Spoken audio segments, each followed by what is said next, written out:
dalam taklim itu, dalam contohnya bisa memberikan ilmu seperti ilmu Al-Quran atau memberikan ilmu hadis dan fikih. Kemudian takdim, takdim, takdim ya, maaf. Takdim secara etimologi tadi berasal dari arti kata yaitu mendidik atau melatih sopan santun. Jadi dalam arti pembinaan atau pendidikan lebih fokus pada aspek perilaku dan disiplin. Fokus kepada konsep takdir dalam pendidikan menjadi sangat penting mengingat semakin terlihatnya gejala keruntuhan akhlak di kalangan umat Islam. Jadi fokus ini kepada disiplinnya atau sopan santun dan akhlak. Jadi bagaimana konsep tarbiyah ini, taklim dan takdim itu mencakup ya. Jadi bagian dari tarbiyah. Jadi tarbiyah itu secara etimologis berasal dari kata menumbuhkan, memelihara dan mendidik secara bertahap menuju kesempurnaan atau menuju insanul kamil. Ya. Jadi dalam pendidikan tarbiyah, aspek-aspek yang disentuh di tarbiyah ini mencakup seluruhnya. Yang pertama itu aspek spiritualnya, kemudian aspek intelektual atau kemampuan dari segi kemampuan berpikir dan daya nalarnya, kemudian juga dari jasad ya, atau fisik. Jadi tarbiyah itu mencakup keseluruhannya gitu.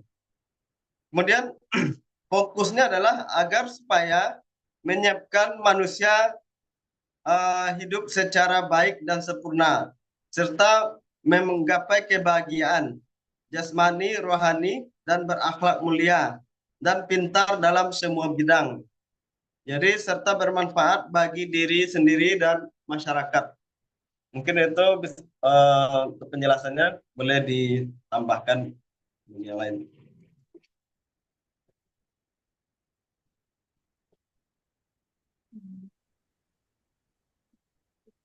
Bagaimana Bapak Ibu, ada yang mau menambahkan?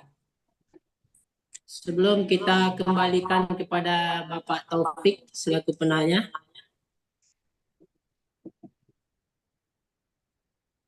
Sepertinya diskusi kita hari ini kurang panas ya. Kurang banyak yang mau merespon. Jangan-jangan sudah pada demo ini. Gimana Bapak Ibu, silakan.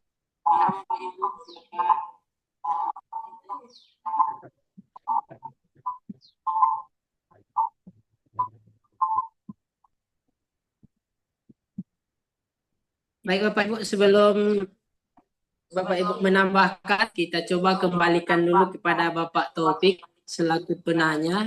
Bagaimana kira-kira Pak Taufik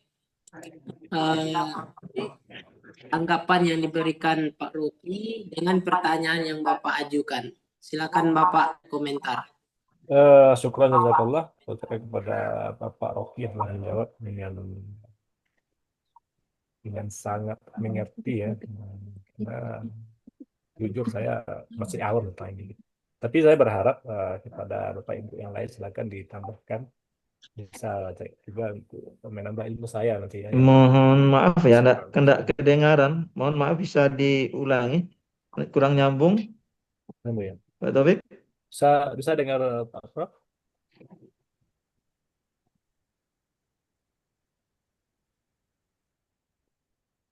Bisa dengar kawan-kawan? Bisa. Bisa. Di syukran jazakallah jawabannya sama Pak Rocky Muslim ya, telah menjawab dengan sangat mengerti sekali. Tapi saya berharap kepada teman-temannya lain silakan ditambah jawabannya atau bisa menjadi referensi dan ilmu bagi saya yang awam ini. Terima kasih Pak Prof. Assalamualaikum warahmatullahi wabarakatuh.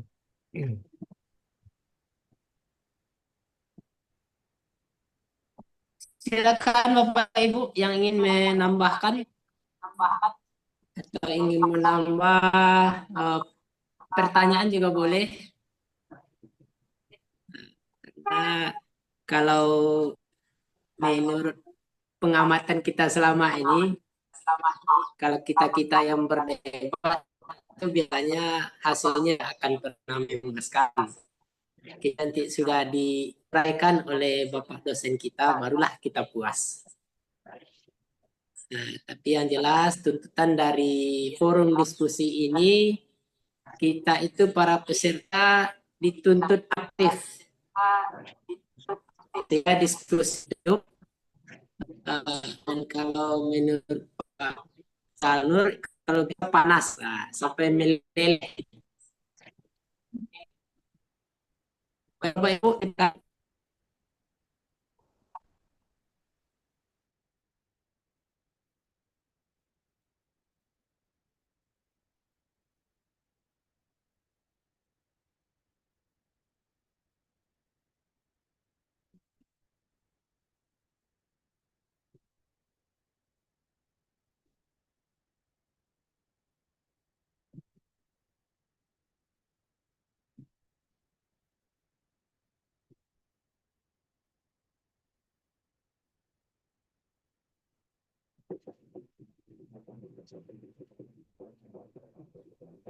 Bapak Ibu, ini kebetulan ada teman di samping saya, dia akan mencoba.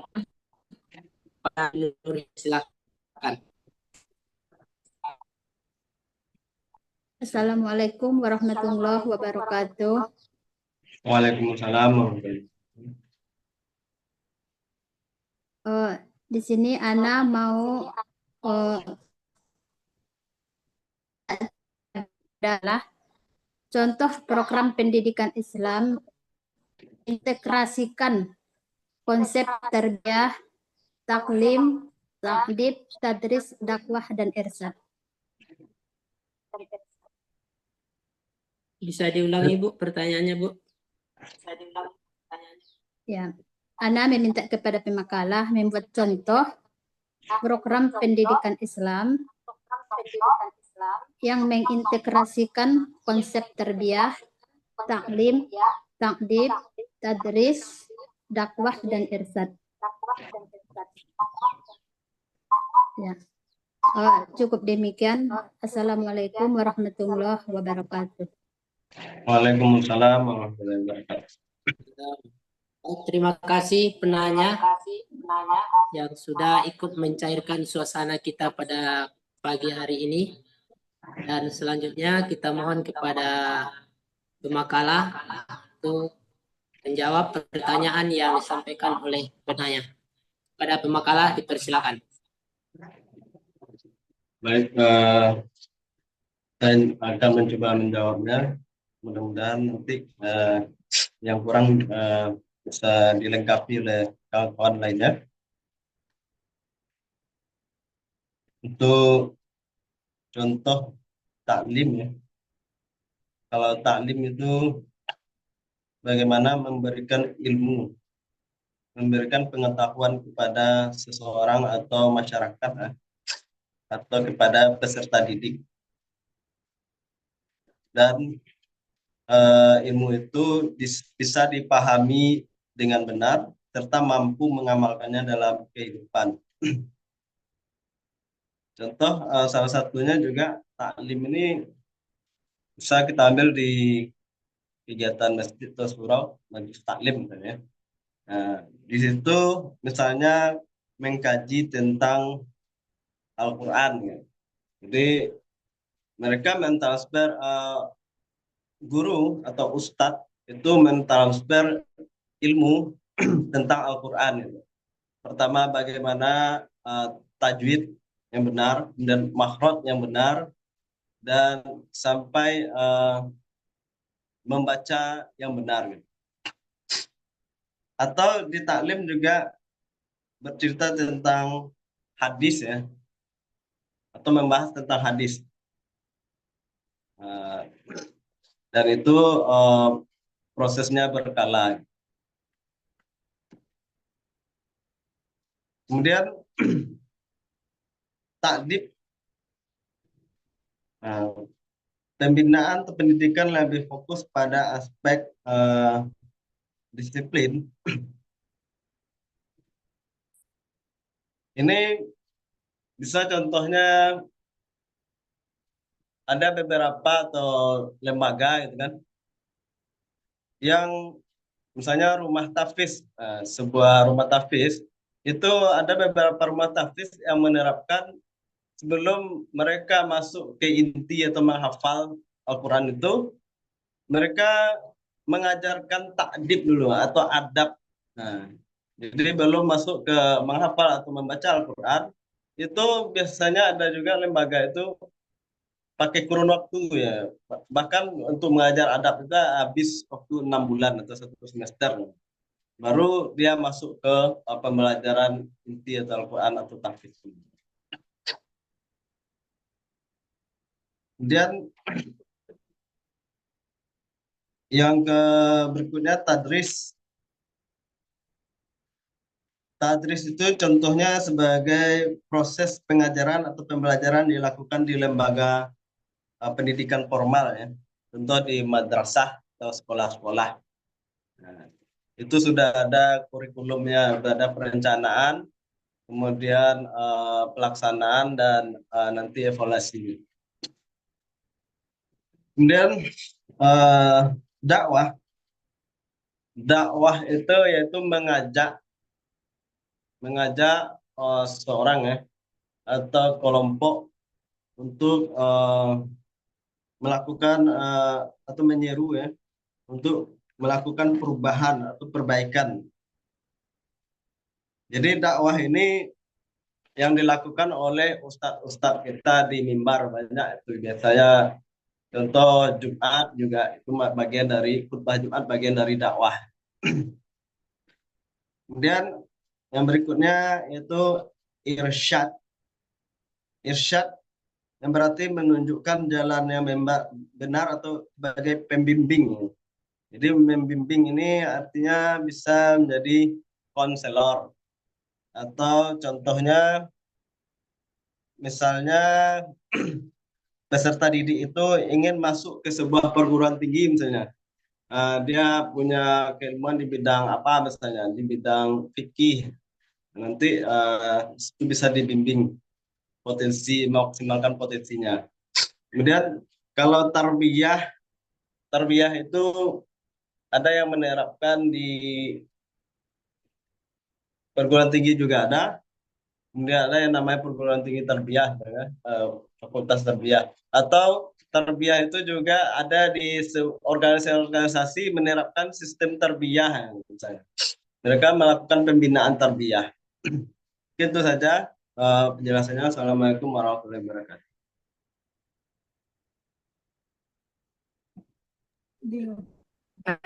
Terima kasih yang telah mencoba mengurai pertanyaan yang ditimbulkan oleh yang lain, khususnya Ibu Nur Hidayah. Dan kepada Bapak Ibu yang lain yang ingin bertanya atau ingin menambahkan atau menguraikan dalam lain, dipersilakan.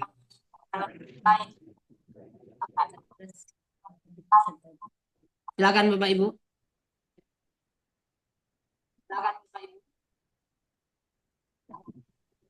Izin bertanya moderator. Ya.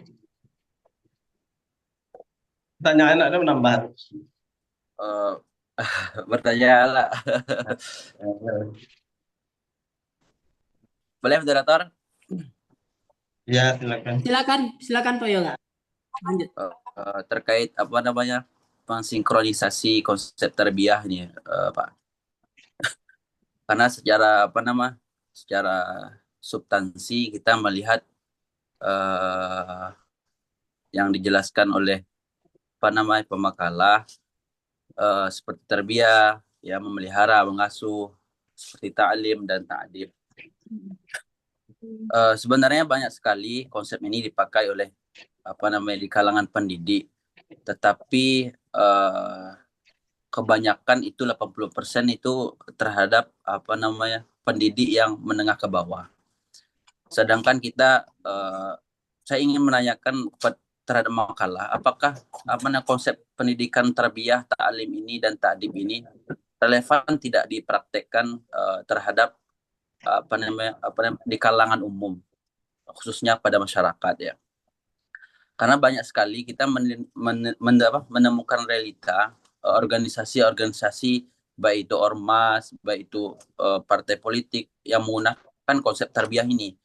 Ada sebagian yang cocok, tetapi ada sebagian yang tidak cocok. Artinya ada kesenjangan di sana karena masih ada yang tidak cocok kan. Apakah ini sangat relevan? Kalaupun relevan, apa bukti dia relevan terhadap perkembangan zaman? Ya, itu yang pertama. Yang kedua, seandainya kalau tidak relevan, konsep apa sih yang ditawarkan oleh pemakalah untuk menutupi ketidakrelevanan tarbiyah, ta'lim dan ta'dib ini? Mungkin itu saja, moderator, kami persilakan untuk pada mempala untuk menjawab. Terima kasih.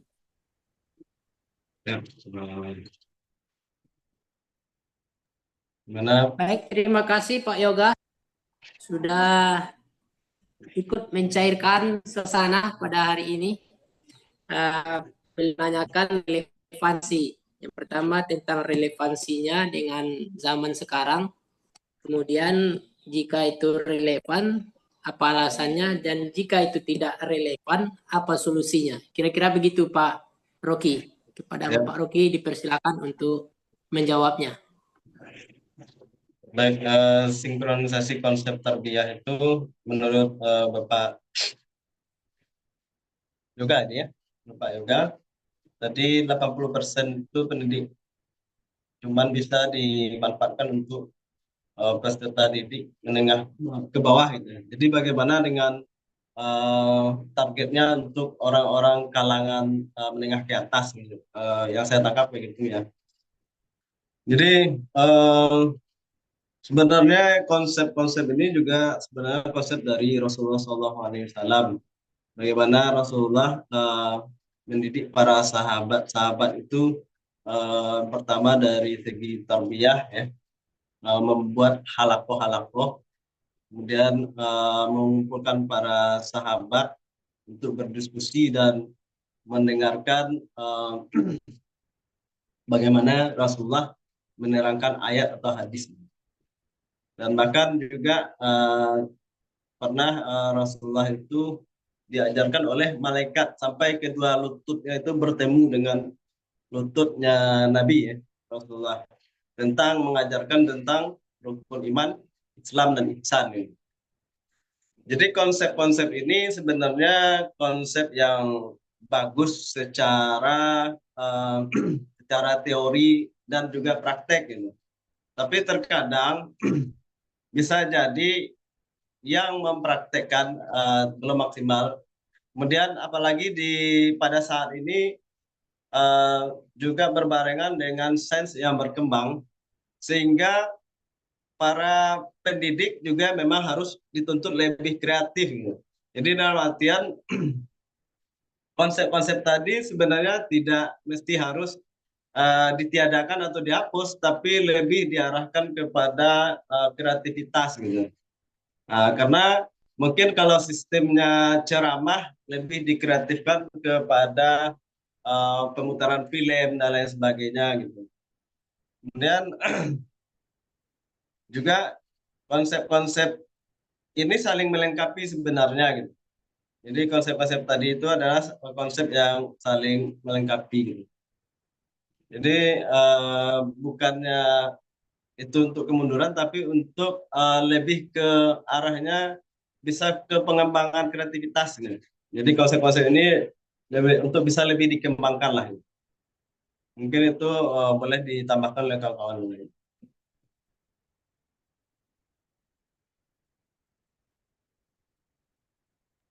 Baik, terima kasih pemakalah yang telah menjawab apa yang dipertanyakan oleh Pak Yoga. Namun sebelum dikembalikan ke beliau, jika ada teman-teman yang lain yang ingin mengomentari atau ingin menambahkan jawabannya, ingin membantu, dipersilahkan. Bagaimana Bapak Ibu?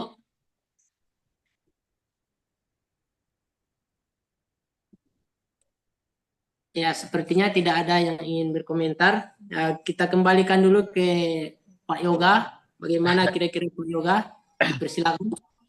Jawabannya lumayan, tetapi apa namanya, kalau ada Bapak Ibu yang menjawab, karena konsep tarbiyah, taklim ini, maksud saya itu takdib, ini kan konsep yang sangat lama, dan bahkan pernyataan daripada pemakalah ini adalah konsep yang diberikan oleh Rasulullah. Ya tentu kita kalau mengikuti zaman kan konsep ini sangat lama kan, dan zaman ini selalu berkembang. Apakah dia sangat relevan dengan, maksud saya dengan teknologi, dengan digital? Sekarang kan orang mana ada terbiah lagi kan? Orang sekarang mana ada halakoh lagi? Orang di sini aja kita pakai Zoom kan? Artinya sangat tidak apa? Ada sedikit tidak relevan. Bagaimana mensinkronisasikan dengan zaman itu maksud saya kan? Mungkin teman-teman bisa memberikan analisa atau jawaban yang lebih konkret, karena ini menyangkut strategi kita akan nanti mempraktekkan ilmu-ilmu kita, memberikan ilmu-ilmu kita. Ada kalanya kita tidak terkendala seperti waktu itu kan COVID, dan kita mengeluarkan strategi kan, analisa-analisa atau ilmu-ilmu yang selalu kita pelajari gitu loh. Mungkin teman-teman bisa menjawab atau Anda kembalikan kepada moderator. Baik, terima kasih ya Pak Yoga atas feedback-nya. Namun saya izin berkomentar ini. Izin berkomentar.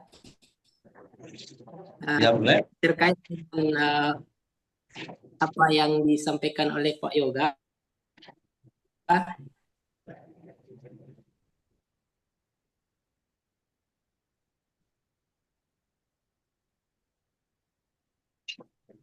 Kalau kita lihat Pak Yoga, Yes. ini adalah bagian dari cara mendidik dalam konsep Islam.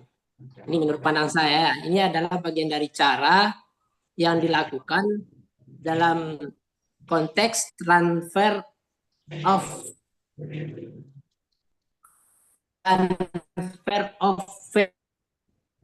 value. Ya, value ya, kira-kira begitulah bunyinya. Jadi mentransfer ilmu dan mentransfer nilai. Ini adalah beberapa jalan yang ditawarkan oleh Islam sejak dahulu kala. Dan relevansinya dengan hari ini sebetulnya tetap kita lakukan. Tetap kita lakukan. Dan inilah salah satu bentuknya kita lakukan hari ini, Zoom kan. Ini dengan relevansi, dengan cara modern. Dan saya rasa itu masih cocok Pak Yoga. Masih cocok. Kemudian kalau dulu bilang Pak Yoga face to face, sekarang face to face juga kita sebetulnya ini, cuman tidak langsung ya, langsung berdekatan dengan sumber ilmu itu. Memang sih plus minusnya ada Pak Yoga, plus minusnya ada. Kalau plus minusnya ilmu yang ditransfer langsung dengan guru itu luar biasa, karena di situ langsung melekat ilmu dan nilai. Dan kalau Zoom ini ya banyak gangguannya. Seperti saya lah pagi ini aja sudah 5 kali terlempar dari sinyal. Karena bilang di awal tadi pertemuan, saya disuruh geser ke kota agak sedikit. Tapi saya ragu juga mau numpang di mana gitu kan ya. Terpaksalah saya bertahan di rumah sendiri dengan sinyal yang agak kurang bagus juga. Tapi ini adalah tantangannya. Dan yang jelas ini adalah bagian dari proses pendidikan yang bisa dilakukan yang telah dikonsep dari zaman dahulu kala. Cuman modelnya aja yang beda hari ini. Barangkali itu sedikit pencerahan Pak Yoga, mudah-mudahan ada manfaatnya. Dan selanjutnya kita kembalikan lagi kepada pemakalah, sepertinya beliau mau menambahkan. Pada Pak Rocky dipersilakan. Baik, kalau ini kan kita berbicara tentang hakikat pendidikan Islam. Jadi ada tadi beberapa ya, tarbiyah, ta'lim, ta'dib, tadris, dakwah, dan irsyad. Kemudian sebenarnya ini juga tujuannya adalah mengarah kepada bagaimana kita atau manusia itu menyembah atau beribadah kepada Allah Subhanahu wa taala. Inti dari pendidikan itu sebenarnya bagaimana menjadikan memanusiakan manusia itu kembali kepada fitrahnya, yaitu dia sebagai hamba atau makhluk Tuhan gitu. Kemudian dan ini memang arahnya ke ketuhanan gitu. Kemudian kalau kita berbicara tentang hakikat pendidikan umum itu memang arahnya kepada bagaimana bisa untuk hidup atau kepada pekerjaan yang layak. Nah, jadi kalau kita yang berbicara tentang pendidikan Islam memang arahnya kepada perilaku, akhlak, dan nilai-nilai gitu. Jadi arah pendidikan Islam itu memang arah ke sana gitu. Kalau misalnya teknologi sekarang berkembang, memang kita menyesuaikan dengan teknologi. Berarti peralatan dan perlengkapan itu kita tambah. Nah, contoh kayak peralatan media elektronik, kayak laptop, HP dan lain sebagainya itu penunjang. Tetapi metode-metode ini bisa berkolaborasi lah gitu. Jadi berkolaborasi metode Rasulullah dengan kehidupan modern dengan teknologi yang canggih. Karena kalau ditinggalkan ini umpamanya juga akan rapuh gitu. Tapi kalau kita ambil ini sepenuhnya juga kita akan ketinggalan zaman gitu. Jadi intinya kita ambil jalan tengahnya adalah memanfaatkan teknologi untuk bagaimana bisa menerapkan ini gitu. Mungkin itu saja tambahan. Terima kasih pemakalah. Baik Pak Yoga, kita kembalikan waktu ke Pak Yoga untuk mengasih feedback dari pertanyaan yang ditimbulkan dengan jawaban yang diberikan. Kepada Pak Yoga dipersilakan. Masya Allah. Gimana ya? Mungkin nanti Pak Dokter bisa menjelaskan lebih apa namanya. Tadi Islam itu sangat rasional ya. Sangat relevan terhadap selain daripada Islam ya. Contohnya non Islam ya. Seperti tarbiyah dan takdib ini anak nggak nyambung bagaimana kita Zoom seperti ini dan kita bisa mengontrol mengasuh, mendidik atau pengembangan potensi. Takdib berarti mendidik kan, penekanan atau pembentukan akhlak karakter. Ya contoh saja seperti tarbiyah. Pak Limun aja di Pasaman kan, saya di sini. Bagaimana mengontrol hal seperti itu kan? Bisa jadi saja Pak Limun berbohong di belakang kan? Jadi oke lah kalau taklim oke lah seperti ini kan, seperti izm seperti ini kita katakanlah ini adalah sebuah kerangka kognitif atau kerangka pengetahuan dan bisa masuk dalam kategori taklim kan, karena kita berbicara ilmu. Tapi kalau pembentukan karakter atau penekanan bentuk akhlak rasanya kurang relevan kan. Pak Limun aja di sana belum tahu Pak Limun pakai baju batik dan bawahnya pakai celana pendek aja kan, kita nggak tahu, ya kan? Atau Ustaz Abdal bisa jadi aja nggak pakai sarung kan waktu itu, kita nggak tahu kan, dan nggak kelihatan wajahnya gitu. Dan bagaimana kita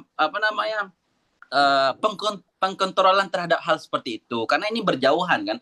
Makanya saya tadi menanyakan sinkronisasi konsep Rasulullah ini terhadap era digital ini seperti apa? Apakah tidak bisa dicocokkan lagi? Nggak bisa, karena memang harus ada berkesinambungan dan itu selaras. Seperti ada dalil yang kita pahami atau kaidah ushul fikih kan, pengikutan zaman dan hukum daerah itu bisa jadi hukum budaya itu bisa dihukum gitu loh. Itu yang Anda belum ngeh terhadap takdib dan tarbiyah ini kan. Kan celah-celah itu bisa saja terjadi kan. Kalau taklim oke lah kita bicara kognitif seperti ini, ilmu kita bicarakan. Kita nggak tahu. Anda aja seperti Pak Fajri nggak tahu full body seperti apa. Kan kita lewat online aja selama ini kan. Gitu, itu Mas Ana. Mungkin sudah cukup lah menghemat waktu jawaban daripada makalah. Mungkin nanti Pak Dokter bisa menjelaskan lebih detail. Terima kasih pada moderator. Baik Pak Yoga, luar biasa. Terima kasih juga kepada Pak Rocky ini. Baik Bapak Ibu, berhubung waktu kita tinggal lebih kurang 1 jam lagi ke depan dan kita ingin ilmu yang lebih banyak dari Bapak dosen kita, barangkali permasalahan ini kita serahkan kepada beliau untuk mengupasnya secara tuntas sehingga menjadi bekal ilmu bagi kita yang akan kita aplikasikan sesuai dengan tugas kita masing-masing di tempat masing-masing. Terima kasih banyak kita ucapkan kepada Bapak Rocky sebagai pemakalah dan Bapak Ibu yang sudah merespon makalah ini dengan baik. Dan selanjutnya waktu kita serahkan kepada Bapak dosen, baik kepada Bapak Dr. Muhammad Zalmur MA ataupun Bapak Dr. Safrul Nalus MA. Kepada beliau kita persilahkan, kita berikan waktu seluas-luasnya. Persilakan Pak. Silakan Pak Safrul.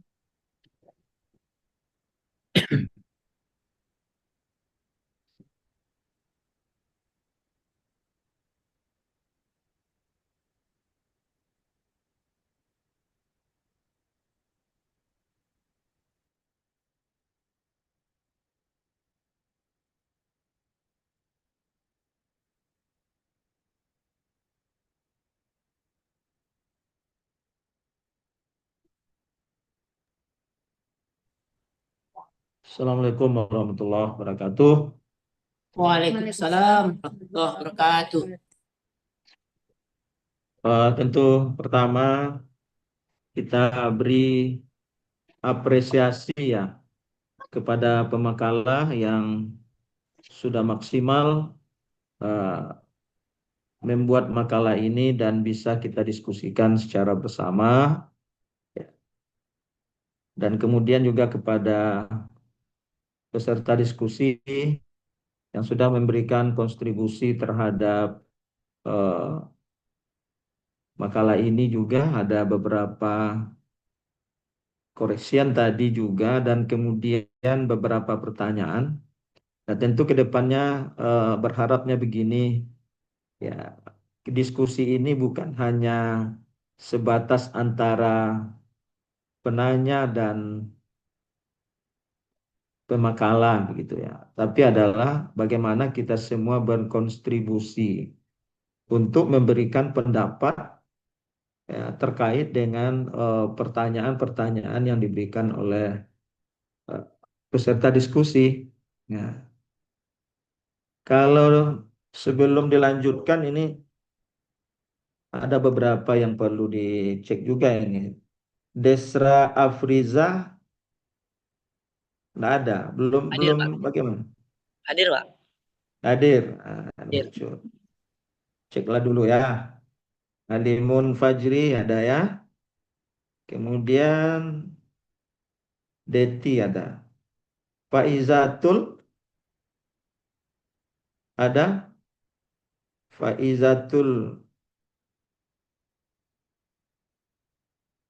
ada. Faiza? Lagi ada acara di Jawa, Pak. Ya. Pelatihan apa katanya kemarin lupa. Enggak ada informasi ya. Ada informasi disampaikan. Informasi itu, Pak. Ya, informasi dia mengikuti pelatihan aduh lupa apa Izin Pak, pelatihan. ikut apa Pak? Ikut paduan suara kalau nggak salah ke Bandung ya Ustadz Afdal. Oh gitu ya. Oke ya. Fitri Handayani. Enggak juga Hadir, dari Pak. tadi. Ada? Ada Pak. Oh, ada. Jamaluddin. Alhamdulillah hadir Pak. Pak maaf ya Pak, Jamal mau pergi ke Ka'bah Pak, bawa jamaah. Oh, itu di Tower Zam-Zam itu ya. Oh, Iya. Oke. Lagi bawa jamaah Pak. Oke. Lagi Ka'bah. Nanti di Ka'bah nanti Jamal buka VC lagi ya Pak ya. Oke. Yuk. Semoga berkah. Muhammad Dauli Afdal ada, Muhammad Taufik ada ya. Nur Hidayah Ada akad nikah adik. Hah? Apa? Enggak izin berarti akan nikah Nur Hidayah. Akan nikah adik Bukan ya. Pak. Si Taufik itu Pak, si Taufik Pak. Muhammad Taufik. Nah. Oh itu. Siapa Nur Hidayah, Mas? Hadir Pak. Oh iya. Ahli dekat alumni ya, Alimun ya. Maaf. Ya, Rashida. Pak izin ya Pak, Jamal mau sholat subuh Pak. Oke, Ada Pak, lanjut. ada Pak. Lanjut. Ada Pak, ada Pak. Mana Rashidah? Ini Pak. Ada Pak, ada Pak. Oh ya Ibu, maaf Bu. Ya, dan muncul di Zoom-nya nih. Rita ada ya. Ada. Siva. Hadir Ustaz. Ah, gelap ya Bu Siva. Iya, kameranya nggak rusak. Oh, oh gitu ya. Oke. Taufik Hidayat, ini Marlina, kemudian Hadir. Yoga ada Fitri Wulandari. Oke. Ada beberapa orang yang memang sedang melakukan beberapa kegiatan.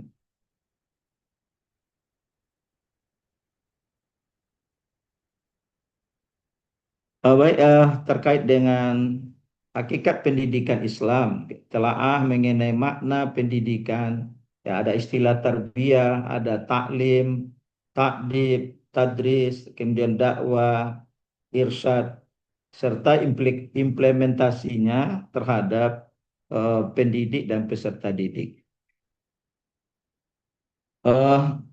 Yang pertama tentu ini terkait dengan istilah-istilah yang dipakai ya di dalam dunia pendidikan ya.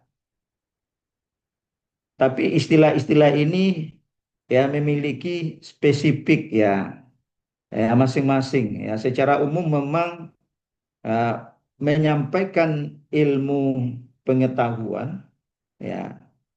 Tapi ada beberapa dalam penyampaian ilmu pengetahuan itu ada penekanan-penekanan yang mesti dilakukan. Ya. Ya, misalkan ketika kata-kata ya, tarbiyah, ya, ini bagaimana sebagai seorang pendidik, ya, mampu membimbing peserta didiknya untuk mengembangkan potensi atau fitrah yang ada pada peserta didik itu, ya, tentu sesuai dengan kehendak yang diinginkan oleh Allah Subhanahu wa taala. Sementara kata-kata takdib tadi juga memberikan ilmu pengetahuan, tapi stressingnya, penekanannya itu adalah bagaimana adab, ya, perilaku dalam proses menyampaikan ilmu pengetahuan itu sendiri. Nah, bagaimana seorang peserta didik memiliki adab ketika menerima ilmu pengetahuan. Ya. Misalkan ini contoh ketika kita dalam menerima ilmu pengetahuan, ya bisa jadi ya tidak serius mungkin mengikutinya, bagaimana adab sebagai seorang peserta didik dan juga sebagai seorang pendidik hendaknya juga mampu memberikan teladan ya sebagai uswatun hasanah. Nah, sementara taklim dalam penekanannya adalah transfer ilmu pengetahuan. Nah, makanya mentransfer ilmu pengetahuan. Ya. Berarti istilah-istilah ini sesungguhnya memang stressing dari penekanan-penekanannya itu ya berbeda, tapi pada hakikatnya tetap dalam kerangka mengajarkan ilmu pengetahuan. Nah, itu prinsipnya. Nah, prinsipnya adalah kesemua istilah ini adalah tetap menekankan kepada proses dalam penyampaian ilmu pengetahuan. Ya, kali itu ya. Untuk selanjutnya tentu kita mohon kesediaan Bapak Dr. Zanul untuk memberikan kepada Bapak, dipersilakan.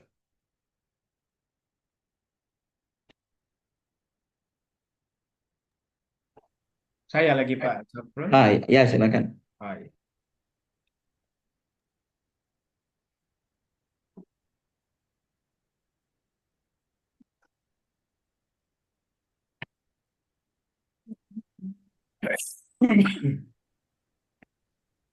Baik, Assalamualaikum warahmatullahi wabarakatuh. Waalaikumsalam warahmatullahi wabarakatuh. Waalaikumsalam. Pembahasan kita tentang takdim, taklim, tarbiyah, tadris, dan semuanya ini persoalan makna, maka itu kita sebut konsepsi. Lalu apakah makna-makna itu mempunyai kontekstualisasi dalam kehidupan, dalam pendidikan, dalam rancang bangun pengembangan profesi keguruan.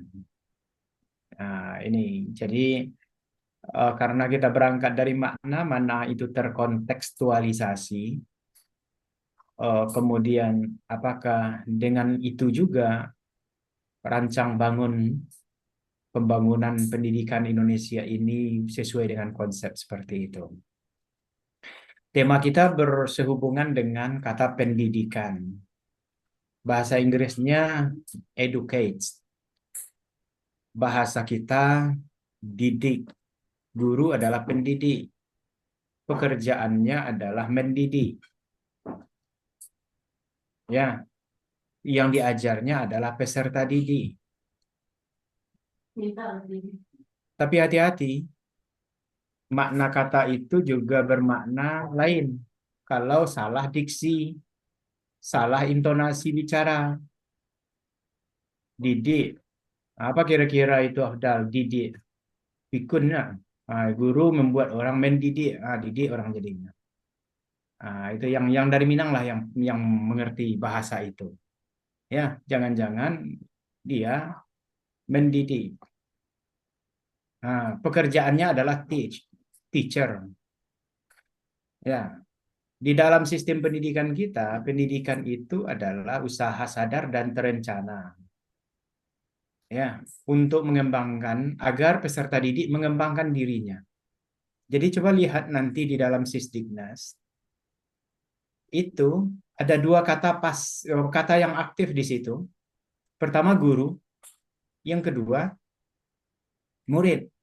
Murid ketika dia pasif terhadap dirinya, mengembangkan dirinya pada aspek spiritual, intelektual.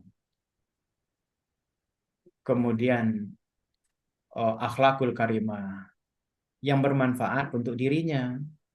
Guru juga mempunyai kata yang aktif di situ karena merencanakan dan melaksanakan. Jadi proses pendidikan itu bermakna interaksi yang aktif antara guru dan murid serta sumber belajar. Berbeda dengan paradigma lama, guru aktif, murid pasif. Ketika muncul kurikulum tahun 84 dengan aktivitas murid, maka muncullah kurikulum CBSA. Semakin sadar juga bangsa ini, maka timbul kurikulum kompetensi, namanya KWK. Jadi sejarah-sejarah itu bagi calon magister harus paham itu. Ya, itu sekedar pengantar terhadap problematika pendidikan kita. Nanti kita akan definisikan apa yang diperdebatkan oleh Yoga tadi. Ya. Nah, ini potret pendidikan Indonesia. Nanti samping kanannya itu akan kita diskusikan. Problematikanya akses, daerah terpencil, dan keluarga kurang mampu. Iya kan? Ini problem. Kita jangan ukur pendidikan itu Padang atau Sumatera Barat. Di Pulau Jawa sekalipun walaupun dekat dengan ibu kota negara, masih banyak yang buta huruf. Apalagi di daerah terpencil. Sekarang, sebagai sebuah komunitas bangsa, pendidikan itu kan hak warga negara. Dan warga negara wajib menyediakan itu. Ya, dari perspektif Islam. Nah, bagaimana akses ini? Banyak negeri-negeri yang sesungguhnya bahkan tidak punya madrasah. Ini persoalan akses. Ya, guru masih ada itu dai-dai atau pendidik-pendidik atau tenaga kesehatan yang hanya diberi sedekah kalau di kampung di pulau itu ada kelapa yang dibawa pulang. Iya kan? Miris sekali ini persoalan pendidikan. Nih, oke. Kemudian kualitas. pendidikan di kota dan di desa berbeda, termasuk kelompok ekonomi yang berbeda juga. Dari keluarga miskin, ada juga. Karena persoalan kualitas pendidikan ini kan kita tidak berimbang. Maka setiap guru yang diangkat di pedesaan dia ingin pindah ke kota. Ya, sekarang ini disadari atau tidak, sinyal-sinyal internet sudah bagus juga di desa, ya kan? Tadi Halimun mengkritik Bapak sebenarnya itu. Sebenarnya Halimun sedang terganggu aja jaringan, iya kan? Iya Pak, iya Pak. Iya kan? Oke, kualitas guru ini juga menjadi problem. Ya, kualitas guru kita masih punya kasta-kasta. Di ketika ada zonasi, orang yang terbiasa dengan rekrutmen murid melalui nilai dan prestasi seperti SMA 1 dia nyaman. Jadi ketika masuk zonasi, masuklah orang anak-anak purus di situ, guru SMA 1 protes. Ini masalahnya, ya kan? Masalah kurikulum. Kurikulum dikatakan kurang relevan. Ragam banyak kurang relevan kurikulum kita itu. Ya. Tapi ketika kurikulum menjadi sistem evaluasi, ini perdebatan paling hebat dan paling antara kurikulum dan evaluasi. Sehingga output pendidikan itu dinilai kepalanya bukan moralnya. Problem kan? Ya. Okay. Padahal koruptor-koruptor itu yang berpendidikan tinggi itu. Mana ada orang yang berpendidikan SD, tapi di dalam definisi pendidikan ternyata akhlak, iman dan takwa. Kita ini susah. Apakah ukuran keberhasilan pendidikan? Karena bermasalah pada kurikulum dan evaluasi. Nah, bagaimana pendidikan Islam nantinya? Itu yang akan kita lihat. Infrastruktur, fasilitas belum memadai. Iya. Selama saya ngajar PPG, memang banyak masalah di daerah yang tidak ada jaringan internet. Ya kan? Bahkan guru-guru PPG itu baru punya HP layar sentuh. Ya, pendanaan, dana pendidikan yang banyak dikorupsi. Sekarang Chromebook yang dipersoalkan dari Nadiem. Iya kan? Kemudian coba perhatikan dana SPP, UKT. Ya, itu masih merasa karena kita ini secara ekonomi susah. Saya tidak tahu berapa SPP mahasiswa S2 di STP ini. Harusnya nggak 12 juta sampai 22 juta lah Pak Safrul. Supaya dapat pelayanan pendidikan yang bagus. Tapi kan kita ini punya mental lain pula. Iya kan? Senang mengurus surat miskin, surat keterangan tidak mampu. Nah, ini kan persoalannya ya, tapi itu bukan hanya mahasiswa ya. Ada juga itu, mobilnya Fortuner tapi bawa gas melon subsidi untuk masyarakat miskin. Nah, kan ada juga itu kan. Gas 3 kilo itu kan, rupanya tertulis di situ subsidi untuk masyarakat miskin. Nah, itu kan problem kita sebagai bangsa. Sepertinya kita sudah gimana lah. Ketahanan keluarga. Iya kan? Coba perhatikan ketahanan keluarga, gizi, lingkungan, daerah-daerah yang tidak stabil ya. Daerah-daerah. Sekarang banyak predator untuk anak-anak. Ya, banyak sekali itu problemnya. Di dunia Islam, di dunia pendidikan banyak. Tidak peduli. Ada orang tua dengan dirundung nasib ya. Ya dia cari nafkah, tidak terurus anaknya. Persoalan gizi. Ya. Nah, tapi MBG ini tidak tahu lah kita. Tapi masalahnya gizi itu bukan makan siangnya itu. Gizi keluarga itu bagian dari ketahanan keluarga. Ini data jumlah guru. Ini kan guru SD SMP ya kan. Nah, di sini ada guru agama ini. Ya. Ya. Nanti coba dilihat di Kompas ya. Ini saya ambil di Kompas. Jumlah guru dengan total 2.698.103.000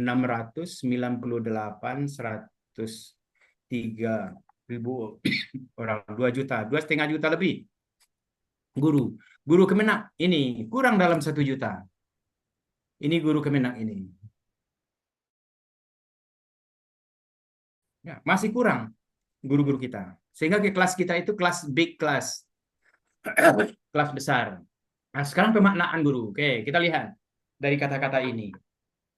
Ya, takdib, tarbiyah. Tapi ini banyak silangnya ini. Ada mursyid, ada irsyad, ada tadris. Ya, nah ini satu. Ini bukan segalanya ini. Ini satu perspektif saya lihat dari beberapa penulis. Sejarah epistemologi intinya takdib. Jadi pendidikan Islam itu sebenarnya ke takdib, melatih adab. Sehingga adab ini membentuk peradaban. Maka ini yang disebut civilization, peradaban. Adabani Rabbi fa'asani wa fa'asana ta'dibi. Tuhanku sudah mendidikku, maka jadi baguslah pendidikanku. Jadi kata adab itu adalah dasar dari diri manusia. Bagaimana dia dikembangkan? Ya. Ini kata tarbiyah. Kata tarbiyah dari kata Rabb. Kata Rabb, Allah itu Rabbul Alamin. Pemelihara, penjaga, pengatur alam semesta ini. Guru ini melakukan proses pembinaan, memberi makan, menanamkan jiwa, dan emosi. Tuhan itu maha penyayang terhadap alam ini. Ya, sehingga dia menjadi teratur. Guru yang memahami betul posisinya sebagai murabbi, nanti akan kita bahas tentang posisi guru itu. Sebagai murabbi, dia mempunyai kemampuan untuk memproses, mendidik, mengatur, melindungi, dan menanamkan jiwa-jiwa yang baik. Etika. Maka dalam Quran ini disebut Rabbaniyun, Ribbiyun. Nanti coba dicari ayat tentang kata Rabbani. Ya, tarbiyah itu menanamkan sifat-sifat atau kesadaran akan keberadaan Tuhan. Itu yang disebut Rabbani. Rabbani itu juga kata yang disebut orang-orang yang bertakwa, Ribbiyun atau juga Rabbaniyun.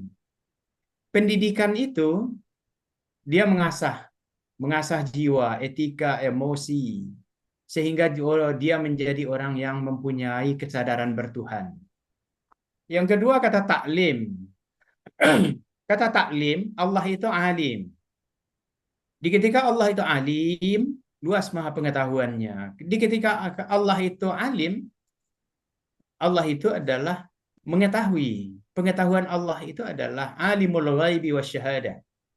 Yang gaib dan yang syahadah. Yang gaib, ada yang mutlak gaibnya, itu hak Allah. Dan ada gaib yang dicicil. Sehingga nanti berjalan waktu, kita akan tersadar yang gaib itu ternyata sudah terbuka. Misalnya, tidak tahu apa yang ada di dalam rahim. Tapi lama-lama kegaiban itu dibuka melalui USG. Ya kan? Tidak tahu di mana bumi ini akan ditimpa hujan, dituruni hujan. Akhirnya sudah tahu ada perakiraan. Tapi di balik itu semua, ada yang sesungguhnya Allah yang maha mengetahui. Kemana arah angin itu? Apa yang akan lahir di dalam rahim, yang akan tumbuh, apakah laki-laki atau perempuan dari 23 kromosom timbal balik ibu dan ayahnya. Itu Allah yang maha tahu. Itu tidak ada pesanan. Ya kan? Alimun tidak bisa memesan. Untuk sekarang Tuhan, saya minta anak laki-laki. Untuk yang berikutnya perempuan. Itu tidak bisa dipesan itu. Kalau bisa dipesan seperti itu, wah udah habis kegaiban itu. Oke. Kata taklim itu dengan kata allama. Setidaknya ada dua orang manusia yang pernah diajar langsung oleh Allah. Yang pertama Nabi Adam dengan kata allamal Adam. Kemudian Nabi Musa kan langsung, tapi ketika Nabi Musa ingin bertemu dengan Tuhan, dengan Allah, jadi kan berapa lama Nabi Musa bermunajat, berdoa, berzikir, itu 40 hari. Ternyata tidak mampu, karena cahaya Allah itu melampaui. Ya, dari kata taklim. Tapi apakah semata-mata kata taklim itu bermakna transfer ilmu semata, knowledge? Tidak juga. Dia dipastikan punya basis moral, ini basis nilai. Apa contohnya? Innama yakhsyallahi min ibadihil ulama. Sesungguhnya orang yang paling takut kepada Allah itu adalah para cendekiawan, para ulama, ulama. Ya kan? Dari kata alim. Jadi basis moralnya jelas. Alim itu adalah orang yang maha luas pengetahuannya, tapi juga mempunyai kepekaan dan sensitivitas bertuhan. Sesungguhnya dia takut kepada Allah. Takut di situ berbeda dengan kata khauf, karena Allah menggunakan kata khasyah, bukan khauf. Kalau khauf itu lebih sifatnya material, ya kan? Khauf pada perihal ketakutan, takut setan, takut lapar, takut gempa, takut apa. Tapi khasyah itu adalah ketakutan untuk dekat kepada Allah. Lalu ini kita turunkan, kalau ini sekedar pendekatan saja dengan teori, ya, ini tidak semuanya ini. Saya ingin sampaikan kepada kita semua, afektif dan psikol dan kognitif itu segala-galanya. Tapi ini tidak. Maka pendekatan afektif dan spiritual ada pada kata tarbiyah. Pendekatan kognitif yang terarah dan dibangun dengan dasar nilai, maka ada pada kata taklim. Nah, ini. Lalu ada kata-kata yang berikut. Kata-kata dalam pendidikan itu irsyad. Nama kalau yang mengajar mursyid. Ya kan? Sebenarnya walaupun Nabi mengatakan adabani Rabbi, Tuhanku sudah mendidikku. Kata takdib adalah kata yang paling tepat untuk kata pendidikan, kata nakib al-atas. Bukan kata tarbiyah. Tapi kata tarbiyah digunakan di dunia Islam menjadi fakultas pendidikan. Termasuk di Saudi sendiri. Saya sudah browsing, sudah saya lihat perguruan tinggi Saudi itu fakultas pendidikannya memakai kata tarbiyah, bukan fakultas adab. Fakultas adab di dunia Islam dipakai untuk fakultas humaniora, fakultas sastra. Tapi intinya betul, di ketika kesusastraan, peradaban itu muncul dari kata adab, maka itu adalah puncak dari pendidikan. Iya kan? Maka kata itu disebut peradaban. Ya. Dalam bahasa Arabnya dua. Pertama adab, yang kedua tamadun. Kata tamadun adalah bentuk bagaimana Nabi membangun Madinah dengan penuh peradaban. Namanya Madinah. Ya, tamadun, peradaban. Civilization dalam bahasa Inggrisnya. Madinah Munawwarah adalah bentuk kota peradaban dunia. Yang sekarang kita sebut metropolis. Apakah metropolis itu Paris, New York, Tokyo? Enggak. Ada dahulunya adalah Madinatul Munawwarah. Itu metropolis itu. Kata polis itu adalah kata yang dikeluarkan oleh Plato dalam teori politik. Oke. Sekarang kita balik ke irsyad. Kata irsyad sebagai kata pendidikan yang juga tepat adalah karena Nabi sendiri yang mengatakan, "Alaikum bisunnati wa sunnatil khulafair rasyidin al-mahdiyyin." Khulafair rasyidin al-mahdiyyin. Untuk kalian itu adalah sunnahku dan sunnah para khalifah pengganti atau wakil-wakil setelahku. Khalifah itu rasyidin. Khalifah yang rasyidah ini, yang cerdas ini adalah dalam tanda petik ini adalah alumni sekolah Nabi, karena Nabi sendiri yang jadi gurunya. Sehingga yang bersekolah, sebut saja yang 4, Abu Bakar, Umar, Utsman, Ali, dan ada yang 10, Al-Asyaratul Bararah. Ya, 10 sahabat Nabi yang cerdas dan dijamin masuk surga. Ya kan? Maka itu adalah orang-orang terbaik yang pernah lahir dari pendidikan Nabi. Kalau irsyad, Khalifah Rashidah itu adalah khalifah yang cerdas, coba perhatikan bagaimana teori kecerdasan hari ini. Misalnya Binet mengatakan, teori kecerdasan itu dari output pendidikan, outcome pendidikan itu intelligence question.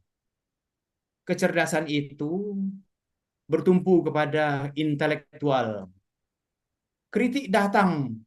Itu berapa Binet itu mempengaruhi dunia bahwa ukuran kecerdasan IQ datang ya lebih kurang 40 tahun terakhir, 50 tahun terakhir ini. Namanya Daniel Goleman yang memprotesnya dengan memunculkan teori baru emotional intelligence, EI. Ya kan? Ya, bahwa emosi. Lalu dibandingkan bahwa ternyata IQ hanya berkontribusi 20% untuk kesuksesan hidup. Sedangkan emosional berkontribusi 80% untuk kesuksesan hidup. Berkembang ilmu-ilmu berikut, namanya soft skill. Iya kan? Kecerdasan atau keterampilan yang halus. Ya. Muncul lagi teori Gardner tentang multiple intelligence, kecerdasan jamaah. Ada 9 kecerdasan. Tidak hanya dia bisa bisa spasial, bisa numerik, bisa ya nanti baca teori kecerdasan jamaah, ya kan? Orang Indonesia pernah juga melontarkan satu kecerdasan berikut gabungan dari EI dan spiritual. Hari Ginanjar, spiritual emotional intelligence, ESQ. Ya. Itu Ari Ginanjar. Ya.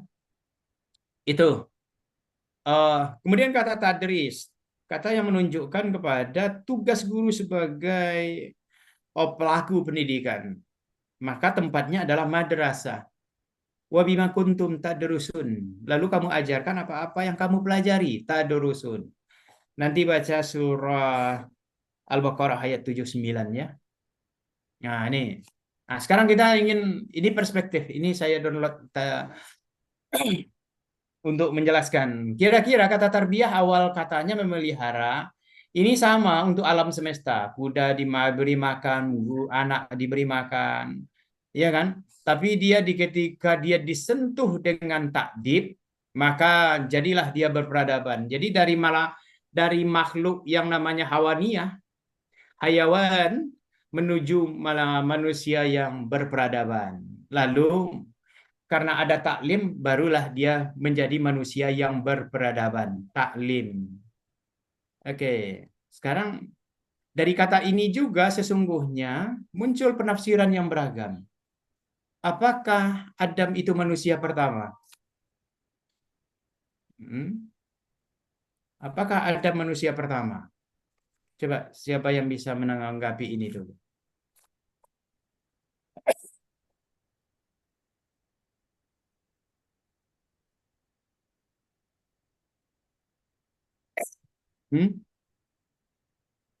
Nah, ini kan kadang-kadang kita ini kurang lambat respon masalahnya. Iya kan? Atau terlalu menarik keterangan saya ini? Terlalu menarik, Pak. Kadang masa ya diskusinya dingin seperti itu. Jadi Pak Safrul malas dia. Kata Pak Safrul, Pak Zalnur ndak berjual Bali, Pak nampaknya payah buka lapak sewaknya.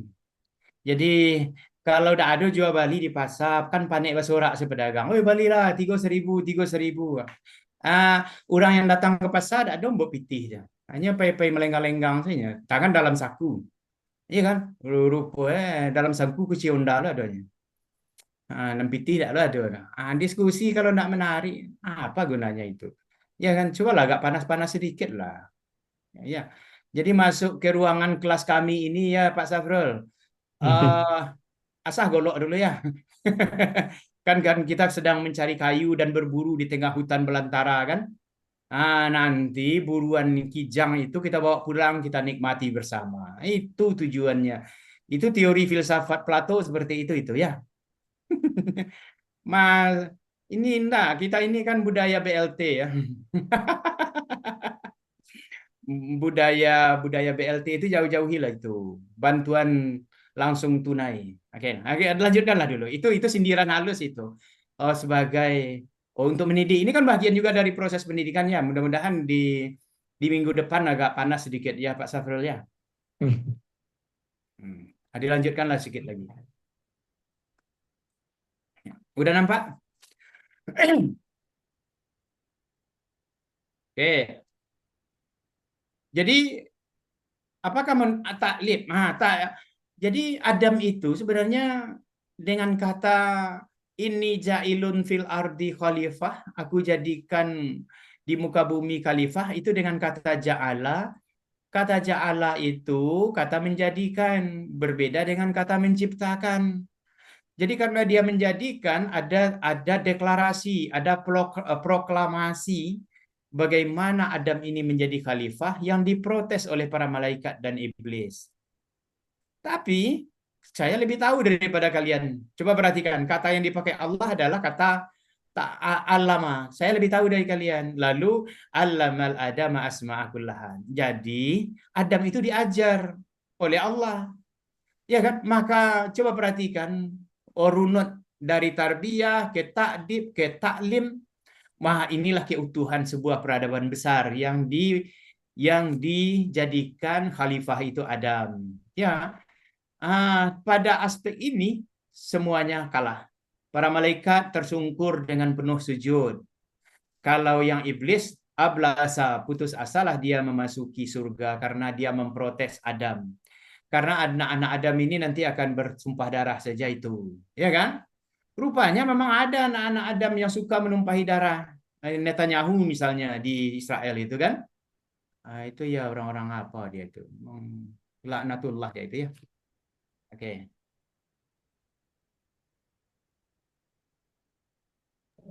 Oh, Ustadz nanya tadi Bentar. Nanti saya selesaikan ini dulu ya. gitu. Oke. Oh, sudah selesai. Nanti kita diskusikan. Coba lihat. Oh ya udah selesai aja. Nanti. Oke. Silakanlah bertanya. Ya, Limun, silakanlah. Pura-pura bertanya aja lah, Limun, enggak apa-apa. Iya, Rashidah tadi, Sa. Ya, Rashidah, silakan. Baik, bismillahirrahmanirrahim. Assalamualaikum warahmatullahi wabarakatuh.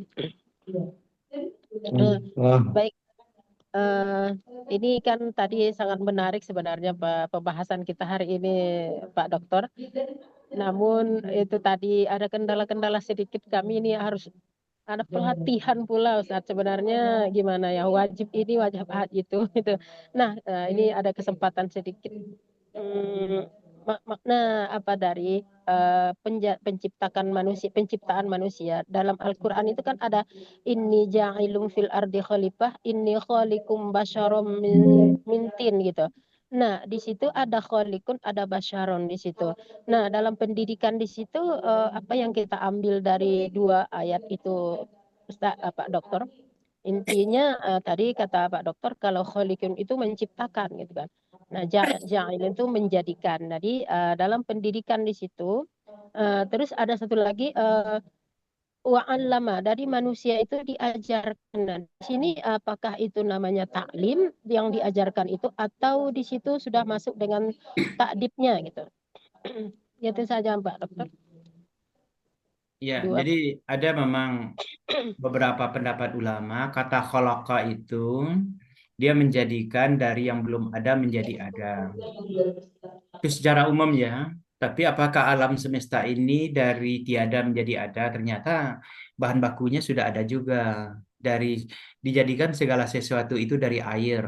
Jadi teori uap, teori kabut, ya kan? Tapi pada prinsipnya kata khalaqa itu baru. Ya, khalaqal insan, manusia ini diciptakan. Ya kan? Nah, kalau dia dijadikan itu adalah statusnya. Ya. Jadi kata Pak Kures begini, terjemahannya khalaqa itu. Kalau khalaqa itu adalah sebuah proses yang hebat. Prosesnya itu hebat. Manusia itu diciptakan Allah dari gen laki-laki dan perempuan. Tapi apakah laki-laki itu kan seperti ini? Ya ayuhan nas, inna khalaqnakum min zakarin wa unsa. Oke, ada dua jenis kelamin manusia, laki-laki dan perempuan. Tidak masuk khunsa. Itu bagian penyimpangan. laki-laki dan perempuan. Kata khalaqa dipakai kan? Kata khalaqa itu Iya, dipakai. iya, Karena benar. penciptaan laki-laki dan perempuan itu adalah sebuah proses yang hebat. Jadi tidak ada pesanan, dia hebat luar biasa dan itu hak otonom Allah. Allah yang punya otoritas dan tidak bisa diganggu gugat. Ya kan? Kalau itu bisa diganggu, bisa di-request, saya tentu menginginkan menambah anak perempuan lagi karena anak saya 3 orang laki-laki. Iya kan? Nah, begitu. Tapi tidak bisa di-request. Paham ya? Untuk itu. Dan ada dulu jemaah saya, anaknya 7 orang laki-laki. Iya kan? Mau ke 8 dilarang oleh dukun kampungnya. Tidak usah lalai beranak. Kan? Iya kan? Nah, ini. Ya, itu artinya apa itu Bu Rasida? Ya.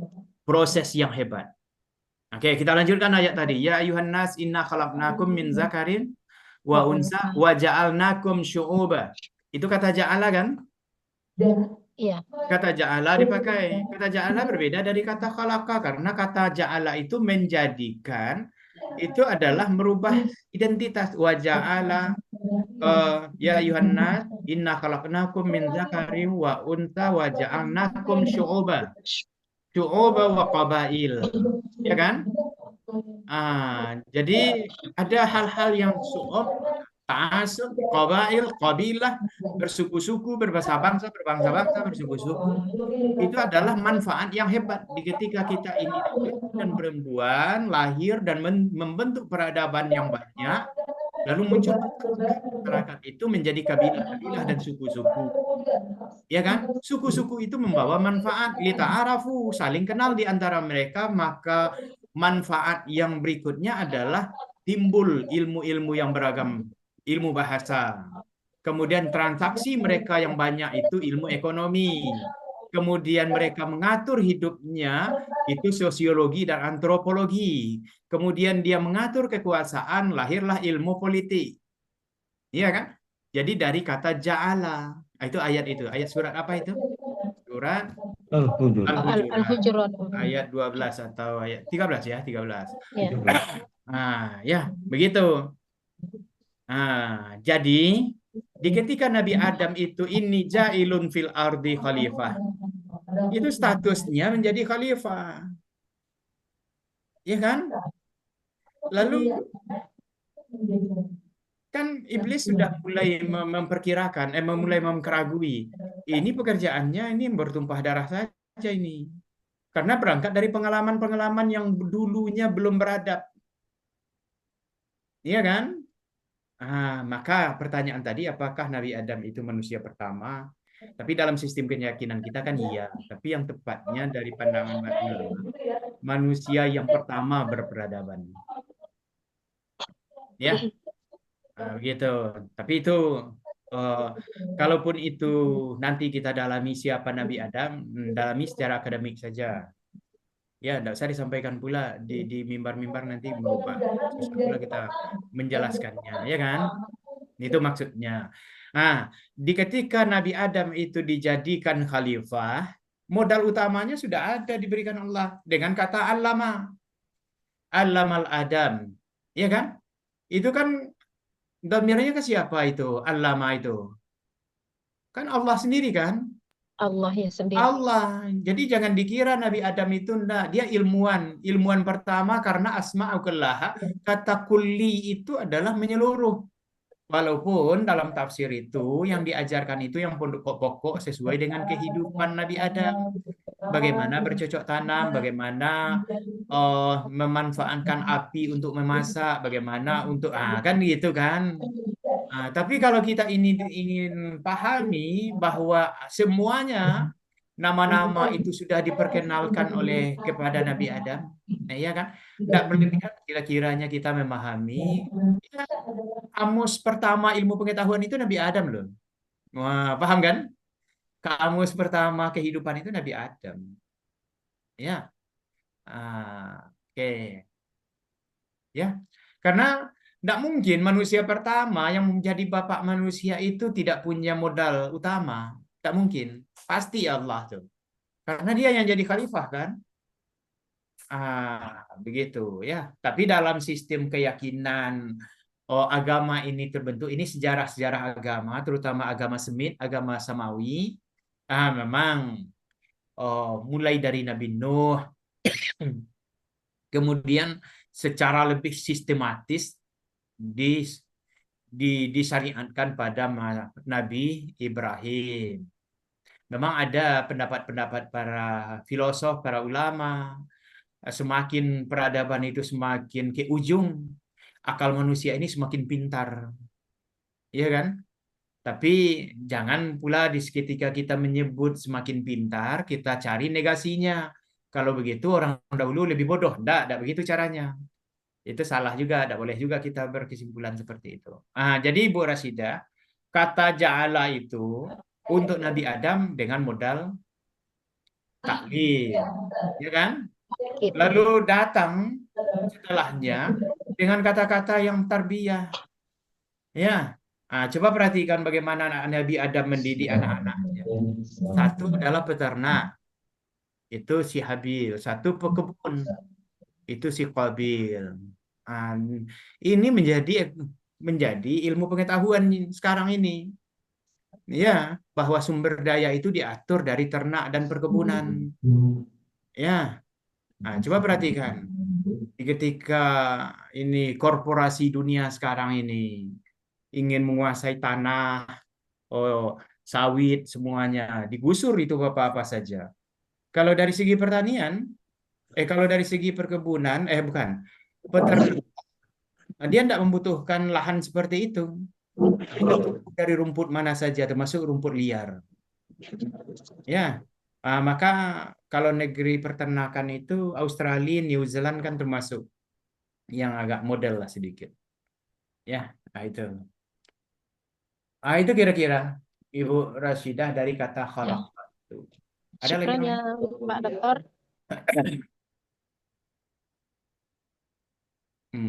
Nah, sekarang begini, ini yoga ini kan gelisah ini, ya.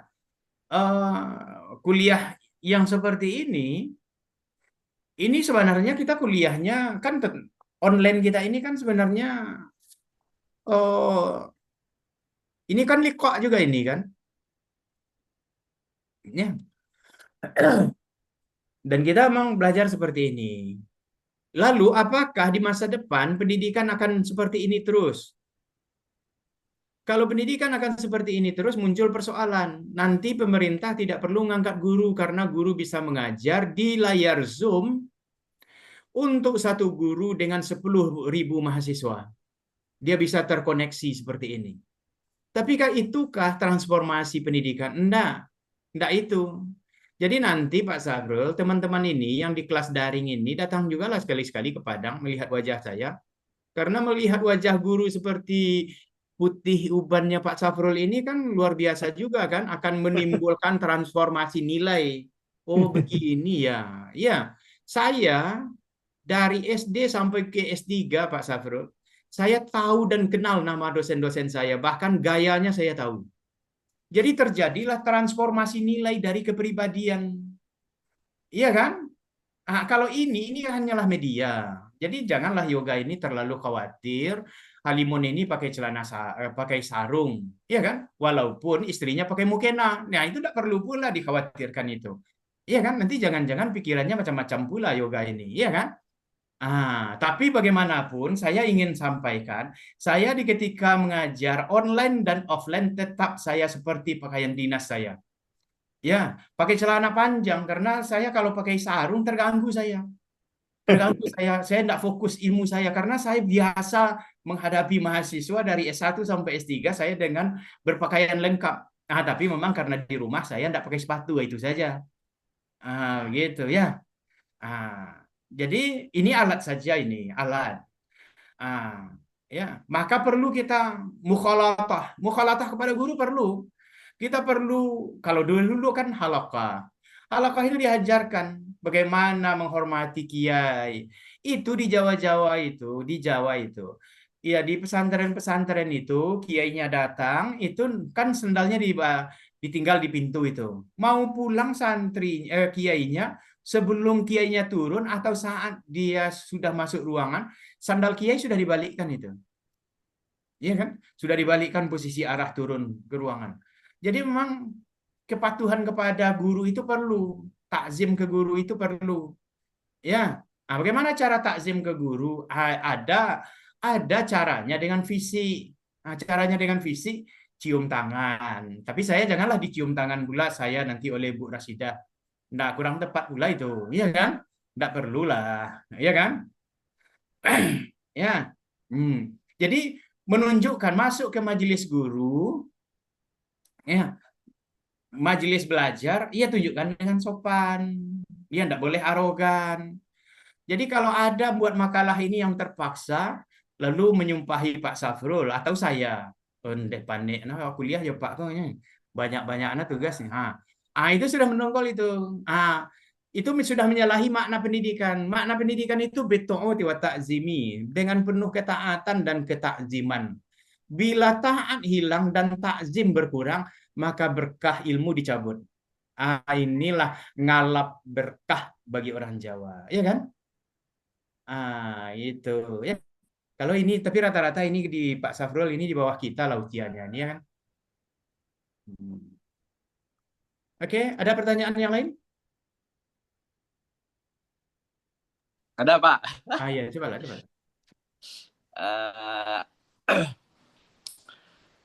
Apa namanya, seperti apa,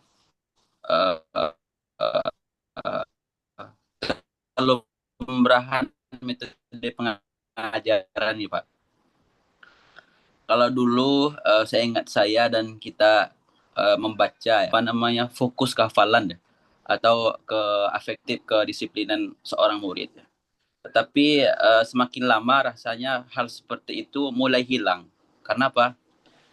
Karena lebih banyak metode itu dipakai atau lebih fokus ke penerapan ilmu pengetahuan dan lebihnya lagi itu ke teknologi.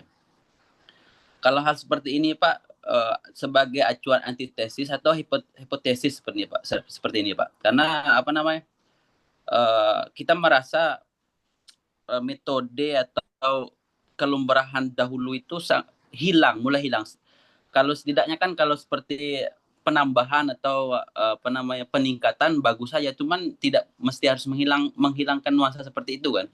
Kalau zaman sekarang rasanya ya seperti pembahasan apakah masih relevan orang sekarang menghafal Al-Quran. Karena ya kita kan kalau kita butuh ya, kalau menjawab pertantangan zaman, kenapa orang menghafal Al-Quran? Ya karena Al-Quran ini penting kan, supaya nanti kalau Quran ini hilang, ada orang yang hafal. Itu jawaban orang dulu kan. Tapi kalau sekarang kan rasa-rasanya kalau mau lihat Al-Quran, lihat aja di Google gitu. Lalu kenapa harus menghafal Al-Quran gitu?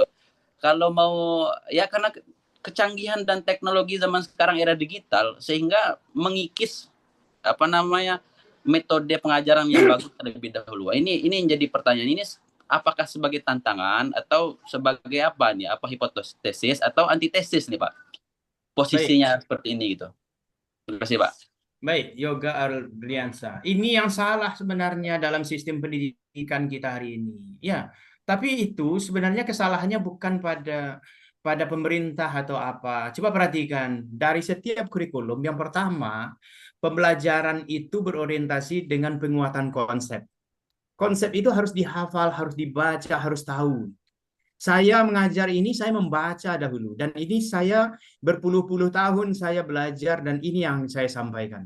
Iya kan? Dan saya membaca. Di kelas saya di S2 dan S1 di UIN, tidak ada kuliah pakai gadget. Tidak ada handphone kalian datang ke sini harus bawa kepala kosong. Artinya kepala tanpa ada handphone. Tidak ada itu diskusi yang setiap Anda diskusi, bahkan pertanyaan untuk diskusi saja ditanyakan ke AI terlebih dahulu. Bagi saya tidak ada. Iya kan? Karena yang pertama itu adalah konsep. Yang kedua, kontekstualisasi terhadap konsep.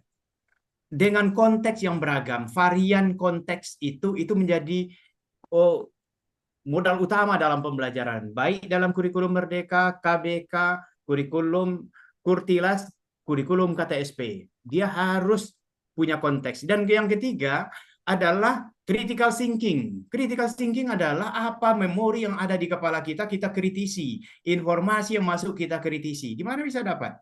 Apakah nanti, oh seperti ini, orang bisa lihat di mana saja di ini. Ini adalah ini aliran sesat modern ini yoga. Ya, belajar dengan handphone itu adalah aliran sesat paling parah di muka bumi sekarang.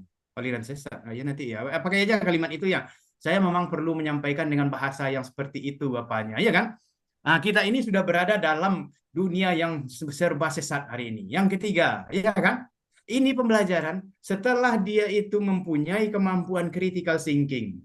Ya, mengkritisi. Lalu itu yang disebut dalam sekarang ini pendekatan mindful. Pembelajaran itu penuh bagaimana dia terisi seluruh ruang pemikiran. Itu mindful. Ya kan? Kemudian dia bisa dimaknai, meaningful. Iya kan? Kemudian belajar, guru itu enjoy dalam belajar dan mengajar. Itu joyful. Iya kan? Kalau begitu, pembelajaran yang seperti ini jangan risau pula lah yoga. Tapi saya sudah kesesatkan mereka itu. Yang terbiasa belajar lalu tanya ke AI, ya sudah, pengetahuan seperti ini. Nah, itu sesat. Dan pengalaman seperti itu saya rasakan ketika saya datang ke beberapa kantor bupati, wali kota Sumatera Barat untuk promosi. Pak, mahasiswa kita ini pintar-pintar Pak bidang ilmunya. Tetapi Pancasila, kewarganegaraan, bahasa Indonesia, TPA tidak dikuasai di otaknya. Karena itu pengetahuan yang ada di Google. Maka dia tidak lulus SKD untuk rekrutmen pegawai. Iya kan? Ini salahnya. Tapi pada bahagian mana-mana dia bisa. Karena semuanya dia menganggap ilmu itu di Google. Iya. Kita ingin mengembalikan ilmu itu fisudur, ya kan, di hati, ya. Jadi yoga nanti sampaikanlah ke siswa-siswanya atau praktekkanlah kepada teman-temannya. Oh, ternyata kita ini sedang dalam keadaan aliran sesat yang kita pakai ini. Belajar semuanya ditanya, iya kan? Mau diskusi saja di makalah-makalah S1 itu pakai ini. Pertanyaannya dia tanyakan pula di AI-nya. Saya periksa HP-nya. Ya, coba buatkan pertanyaan tentang kurikulum pendidikan. Menjawab pula dengan memakai ini, memakai HP. Wah, sudah luar biasa. Jika tangan semua HP kalian, menggigil dia, saya tanya. Menggigil dia. Tapi itu ajaran Wapres, Pak. Ajaran siapa? Anjuran Wapres. Gunakan, bukan begitu, optimalkan AI dengan baik. Iya, ini begini. Jangan itu salah, ini fasilitas. Iya kan? Ini fasilitas dan dia alat. Iya kan? Alat. Maka oleh sebab itu figur guru jangan pula tergantikan oleh ini. Jadi guru yang pintar itu dia harus punya cahaya dari dalam dirinya. Ya kan, ilmu harus mengalir dari lidah dan pengetahuannya. Iya kan? Makanya hormati aja lah guru, nanti berkahnya itu. Iya kan? Ya. Alimun kalau nanti ke Padang Pak, kuliahnya bawa salak ya. Itu salah satu. Terkait pernyataan Bapak tadi Pak, Iya. terhadap apa namanya konsep pengajaran ranah afektif gitu. Kalau di Jawa itu sifatnya bagaimana akhlak dia, adab dia terhadap guru, bahkan lebih sopan ya. Karena sejauh ini kita mengobservasi dan lebih viral itu ya Jawa lebih terkenal konsep nuansa feodalisme kan. Kalau kita di Sumatera ini lebih terkenal dengan apa namanya arsitektur yang pikiran yang yang jauh dari ingin nunduk terhadap orang gitu. Itu gimana Pak? Apakah itu ada konsep-konsep tertentu atau seperti apa? Karena yang kita yang kita ketahui itu ya Jawa feodal itu, baik dari segi pesantren, kerajaan, semuanya feodal kan. Kalau Sumatera mana bisa seperti itu? Minang saja dibilang bahasa yang enggak nyeleneh saja terhadap orang tuanya itu udah ada lawanan terhadap dia gitu. Apakah itu termasuk dari teori pendidik zaman dahulu turun temurun itu seperti apa, Pak? Ini sifatnya itu adalah itu begini caranya ini. Ini kan ada yang sifatnya kearifan lokal, ada yang sifatnya substansi. Misalnya ya, misalnya sajalah feodalis ini di Jepang itu negerinya negeri yang etikanya bagus ya kan? Ya. Di Jepang itu yang dihormati itu ada tiga manusia itu di Jepang. Yang pertama orang tua, dia akan merunduk seperti ini, hai, hai. Nah itu kalimatnya itu kan. Kemudian guru, kemudian dokter. Nah, tapi kan kalau kita misalnya di Aulia Afdal ini pergi ke Jepang, nanti sampai dia di Jepang belajar, dia pulang ke kampungan, lalu dia menunduk-nunduk pula seperti itu. Ala kacau ada dan gini mahnya. Nah, itu kan lokalitas itu, janganlah. Nah, di Jawa santun ke guru itu menjadi penting. Apakah itu bisa dipakai di Minang? Di Minang ini tidak bisa pula. Orang di Minang ini di dahuluan salangkah, di tinggian sarantiang, di hamba mengkoknya gadang. Begitu. Egaliter, Pak. Nah, jadi ada penempatan-penempatan, ya kan? Ya, misalnya saja ada teman saya yang kuliah S3 di Jakarta. Ketika kuliah S3, lalu masuklah ke ruangan dosen-dosennya itu bahkan lebih muda daripada kebanyakan mahasiswa, ya kan? Tapi karena mereka cium tangan, masuk yang pertama orang Minang, teman saya ini. Tidak cium tangan dia. Lalu masuklah yang semuanya lagi. Rupanya salah sikap dia. Waduh, kenapa saya masuk dulu? Saya tidak cium tangan kepada ibu itu. Itu enggak. Itu hal-hal yang furu'iyah saja itu. Tidak perlu dipersoalkan. Tapi bagaimana di mana bumi dipijak, di sana langit dijunjung. Tapi yoga jangan dibalik. Di mana langit dipijak, di sana bumi dijunjung. Itu tentu dibalik itu, ya kan? Oke, itu saja Bapak dan Ibu. Saya akan segera berangkat ini ke kampus.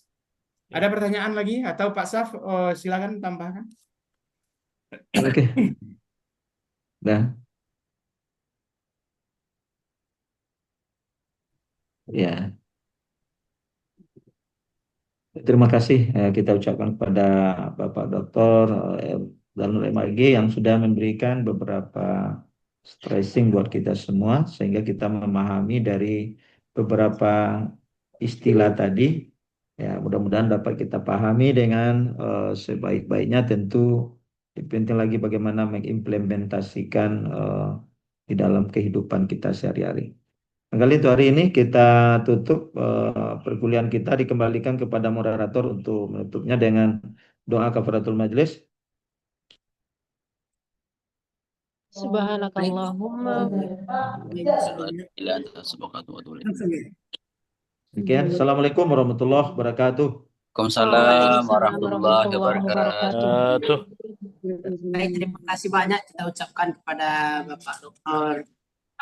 Zainur, Bapak Dr. Nalus yang telah membimbing kita yang berkuliah.